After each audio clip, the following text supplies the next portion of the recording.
आणि मला माहिती आहे जेव्हा माझा जन्म झाला तेव्हा मला म्हणजे आईबाबांकडनं जे मला ऐकिवात आलं की जेव्हा हं. ते घेऊन गेले प्रिस्ट याच्याकडे काय म्हणतो आपण पुजारी. पुजाऱ्याकडे की हां, हां.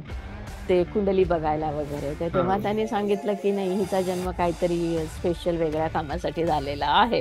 हं. आणि बिचाऱ्या आई-वडिलांना त्यावेळेस काय माहित ते 70च्या दशक काय असेल वेगळं काम. म्हणजे हं. आपल्याकडे तेव्हा महत्वाचं म्हणजे वेदांचं, अध्यात्माचं ज्ञान असणं हेच असायचं. हं. आणि त्या पुजाऱ्यांच्या ज्या पत्नी होत्या, त्या देवळाच्या प्रांगणामध्ये हं. सकाळची बालवाडी घ्यायच्या आणि ओके. जिथे आम्हाला सगळे स्तोत्र वगैरे असे शिकवले जायचे. त्यामुळे सकाळी त्या शाळेत जायची आणि मग 9 वाजता नंतर आपल्या नॉर्मल अंगणवाडीमध्ये जायची. अशा 2 शाळा मी करायची. तर हं. कुठेतरी ते सगळं होतं. आज हं. मी जिथे आहे त्याच्यासाठी तो अगदी पूरक लहानपण होतं. ओके. अगदी परफेक्ट ॲटमॉस्फिअर होता आणि आय थिंक म्हणजे बेस दॅट्स खूप स्ट्राँग व्हॉट होता. इज तो माझा मूलाधार चक्रात त्यावेळेस तिथे तेवढा स्टेबल होता म्हणून मी हे हां. सगळं आयुष्यामध्ये करू शकले. हं. त्यामुळे ती सुरुवात अगदी वर्षाच्या म्हणजे 3 वर्षाची असताना झाला असेल. मी आईला प्रश्न विचारायची, हां, हां. की "आई लोकं का मरतात? हं. मृत्यू झाल्यानंतर त्यांचं होतं काय?" ना? आणि हं. लहान मुलं का मरतात? मग आफ्रिकेमध्ये इतकी माणसं उपाशी का असतात? हं. अशा ठिकाणी जिथे चांगलं वातावरण वगैरे नाहीये, अशा ठिकाणी माणसं जन्म का घेतात? हं. हं.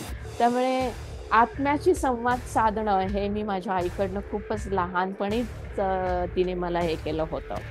आणि परत सांगू इच्छिते की माझी आई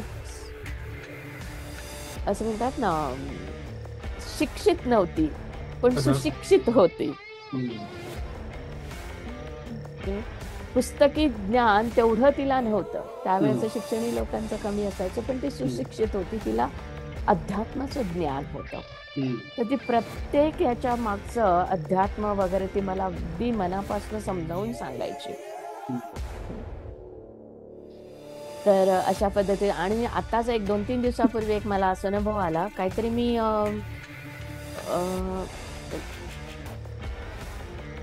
उपनिषदामध्ये काहीतरी मी वाचत होती आणि तिथे एक असं पिक्चर त्याने पोर्ट्रेट केलं होतं, की गरुडानी छोट्या पक्षाला पकडलेलं आहे हं. हं. आणि मग प्रश्न असा असतो, की त्या गरुडाला मारायचं, की त्या पक्षाला वाचवायचं, की मग त्याच्याकडे फक्त दुर्लक्ष करायचं, असं ते एक पूर्ण ती स्टोरी होती. हां, पण हां. मला आठवतंय, की लहानपणी असंच काहीतरी 4थीला 5वीला असेन मी हं. हं. आणि तेव्हा तर आपल्याकडे ती केरोसिनची बत्ती असायची गावाकडे. एकच दिवा असायचा पोर्चवर हं. हं. आणि संध्याकाळी असे बसले होते आणि ते झुरळाचं घरटं होतं.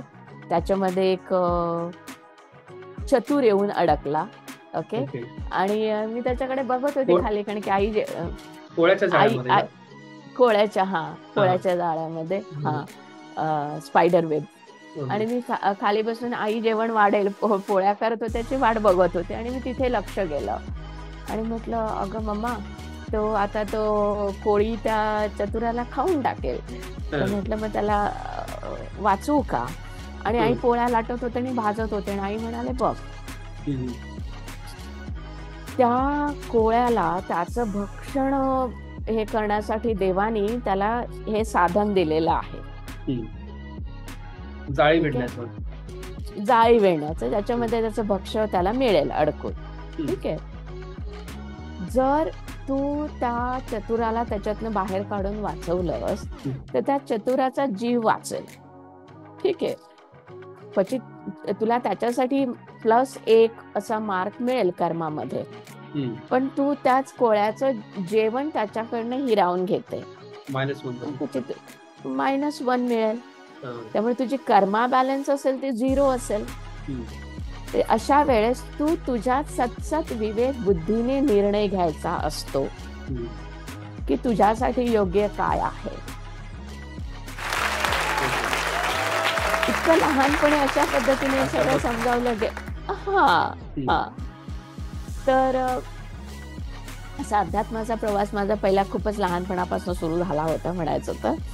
तर ते यंत्रामध्ये मग मला मेडिटेशन करणं वगैरे असं सगळं विजन यायला लागले आणि म्हटलं मला आता याच्या I decided I will dedicate my life for this path. Okay. आणि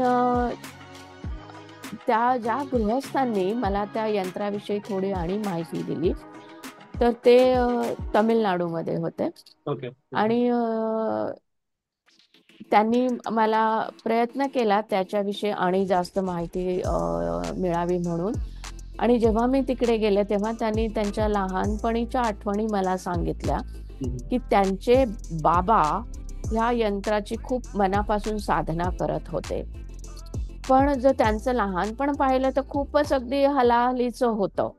म्हणजे इतके इतके गरीब होते ते की प्रचंड गरीब होते. म्हणजे अगदी की म्हणजे त्यांचं लहानपण ऐकून माझ्या डोळ्यातनं पाणी आलं की त्यांच्याकडे दूध नसायचं. तांदळाचं पीठ पाण्यात घालून त्यांची आई त्यांना दूध म्हणून द्यायची. म्हटलं मग जेव्हा यांचे म्हणजे यांचे वडील जे एवढे याची साधना वगैरे करत असेल मग त्याचा त्यांना का असर का नाही झाला हाही माझ्या डोक्यात विचार आला. ठीक आहे. असं चौकस बुद्धीने मी माझं काम चालू होतं त्यावेळेस. नंतर मला ह्याच्याविषयी आणि माहिती हवी होती. मग त्याच्यासाठी कोण योग्य आणि योगायोग त्यावेळेस श्री ललिता अमृतानंदनाथा देवीपुरम जे स्वतः न्यूक्लिअर सायंटिस्ट होते तेही या मार्गावर होते. मग मी देवीपुरमला गेली. माझी श्रीविद्याची दीक्षा घेतली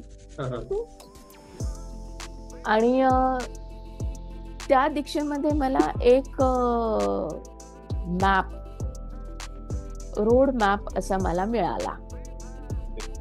तर त्यामध्ये सगळे क्रमम आम्हाला शिकवले गेले. ठीक आहे. पण त्याच्या मागचं आध्यात्मिक कारण किंवा त्याच्या मागचं जे सारांश हे काही त्या याच्यामध्ये केलं नाही. त्यामुळे मला कुठेतरी सॅटिस्फॅक्शन झालं नाही. मग मी स्वतः आणि त्याच्यामध्ये आणि आमच्या वेळेस संस्कृत होतं शाळांमध्ये त्यामुळे संस्कृतचं बॅकग्राऊंड होतं. स्तोत्र मंत्र वगैरे पाठांतर होती वाचन होतं. त्याचा मला खूप फायदा झाला याच्यामध्ये. मग मी कुलार्णव तंत्रा परशुरामा कल्पसूत्रा तंत्र राजतंत्रा त्रिपुरा रहस्य श्रीविद्यार्णव तंत्रा वगैरे अक्षरशः त्याच्यामध्ये वाहून दिलं स्वतःला. वाहून दिलं. हा वाहून गेली नाही वाहून दिलं.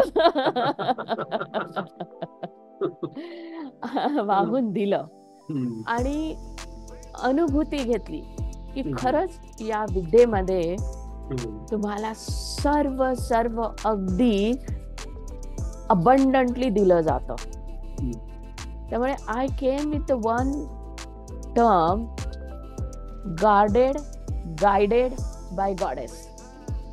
आणि जेव्हापासनं हे आयुष्य माझं उर्वरित जीवन जे आहे त्या या मार्गावर मी समर्पित केल्यानंतर जे काय सुंदर आयुष्य देवी मला देतेय आणि एक अनुभव सांगते की एका अनुभवामध्ये की साक्षात्कार झाला. खूप वेळा झालेला आहे वेगवेगळ्या. जसे आपण जेव्हा दश महाविद्यांविषयी बोलूया इतर देवींविषयीही बोलूया. कारण की मला आठवते माझी आई जेव्हा मी आईला खूप प्रश्न करायची तेव्हा आई कधी कधी कंटाळायची. सांगायची जा ती बसले ना तिथे देवळात तिला जाऊन विचार माझं डोकं नको खाऊ. आणि तेव्हा मी खरंच जाऊन तिला विचारायची आणि ते उत्तर मिळायचं. तर ती तशी लहानपणापासून त्याची सवय होती. तर जेव्हा एक काय म्हणतो आपण पडाव माइलस्टोन तिथे पोहोचल्यानंतर जेव्हा देवीने विचारलं की काय हवंय तुला. ओके. तर मी म्हटलं नशिबाने माझं यापूर्वीचं जे आयुष्य होतं या मार्गावर यायच्या अगोदरही खूप चांगलं होतं. कॉर्पोरेट जगामध्ये जॉब वगैरे सगळं छान. म्हणजे मी त्या level I have experience that. त्यामुळे काही न एक्सपिरियन्ससारखं काहीच नव्हतं. तर मी म्हटलं बस की जे काय माझं उर्वरित आयुष्य आहे हे तुझ्या कारणी लागावं. आणि तू जे योग्य म्हणशील त्या मार्गावर तू घे मला. हे माझं उत्तर होतं. आणि ती खुदकन हसली आणि गेली. आणि त्यानंतर तर कधीही मला या मार्गावर कसलाही त्रास म्हणा की म्हणजे या मार्गावर सोड, म्हणजे या आयुष्यामध्ये ज्या दिवसापासून, जसं म्हटलं ना, हे माझं जीवन मी तिच्या नावावर लिहिलं सामान्य माणसात म्हणू, त्या दिवसापासून मला अगदी अनुभव होता की अक्षरशः ती मला हाताच्या, काय म्हणतात ते, तळहातावर घेऊन माझं आयुष्य चाललेलं आहे, असं मला अनुभूती होते. आणि मग मी ठरवलं की नाही, जे काय मला अनुभव आलं ते मी इतरांशीही शेअर करावं. नॉट जस्ट ॲज अनुभव, I also want to experience that abundance of the physical material world and the spiritual world. तर त्याच्यामधले जे काही खास कळगे आहेत, तर त्यासाठी लोक घाबरतात थोडं या मार्गावर येण्यासाठी. पण जसं म्हटलं, चांगला गुरु भेटणं हेही महत्वाचं असतं. हा, तर तो गुरु जो असतो त्याने अनुभव घेतलेला असतो या मार्गाचा, that will be the right person for you to take you on that path. तर जरी ही विद्या तंत्रातली असली, तंत्र मीन्स टेक्निक, ओके, तरीही ही विद्या सर्वोत्तम, सर्व उच्चतम विद्या आहे. आणि मग पुढे विद्यार्थी पीठमचा जन्म झाला.